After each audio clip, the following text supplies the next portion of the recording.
pa. Salamat talaga sa iyong pagpapalaki, pinagmamalaki at iniidolo po kita.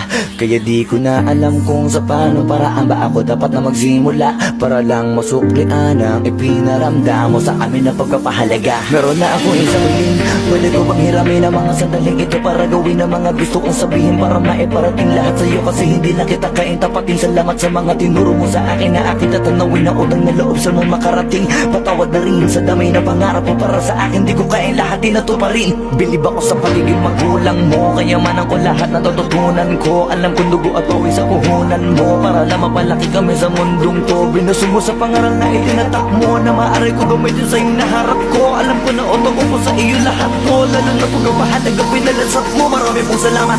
Pagpapasalamat.